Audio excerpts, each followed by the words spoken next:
Thank you very much, Madam Chair.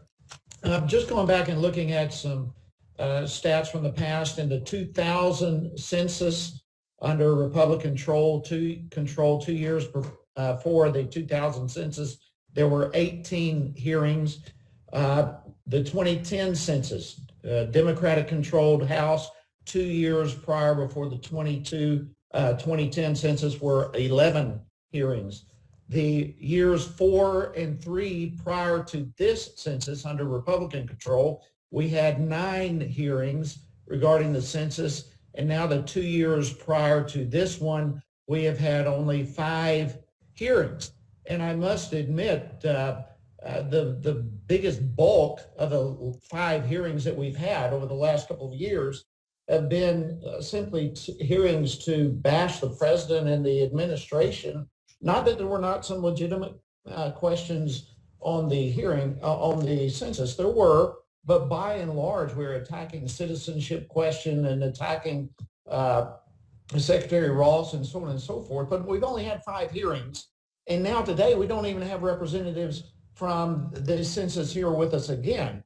The census is counting every person in the country as they are required to do, but the president is right by insisting that only those who are here legally be included in the process by which we as a nation determine our governance.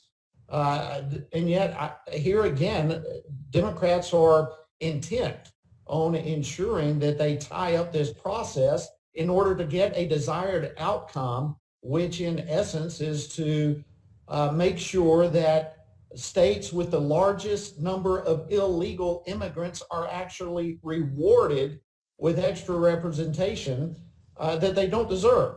So let me go, Mr. Landry, thank you for being here. I'd like to ask you, as I get started here, regarding the temporary restraining order and then the preliminary injunction from Judge Koh, that ignored the Secretary's obligation by law to meet the December 31st deadline to submit a final report to the president. Do you agree with that? Yes. Okay, so was that then, in essence, compelling the Secretary to ignore or perhaps even break the law? Yes, it was. The whole topic here is that California was basically hoarding resources of the Census Bureau when those resources were needed in other states in order to complete the census count on time. Well, so let me ask you, just in your experience, for judges to order illegal action, is that a common practice by judges? In the federal courts and the liberal courts, yes, it is, unfortunately, but it shouldn't be. The judges should be bound to apply the law and the facts. So you described in two different amicus briefs how the residents of your state stand to have their right to equal representation diminished by these two really perverse legal efforts. One compelling the law to be broken, the other counting illegal alien in the apportionment, which actually rewards breaking the law. Is that?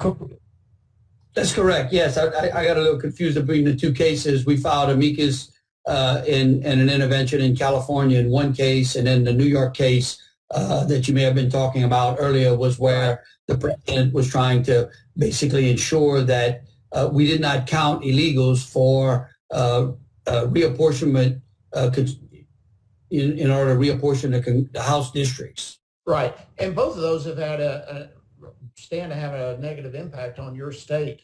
I go back and I just think of the Democrats in this committee. I go back to April. And in this committee, with COVID as it was at that time, of course, April was a very insecure time. No one knew what was going on. But in this committee, Census stated in April that they were going to need a 4-month delay. But I would also remind everyone that it was also in April that the Postal Service announced that they were going to be insolvent by September. Of course, that did not happen. There was a lot of uncertainty going on in April, and as was brought up here a little while ago, the census met with us in August of this year, saying that they were going to be able to meet the December deadline. So things that were predicted, that were feared, just simply never happened. Mr. Mim, what was the enumeration rate in the 2010 census? Do you remember? The enumeration rate, I'm sorry, sir. Do you mean the undercount from the 2010 census, or?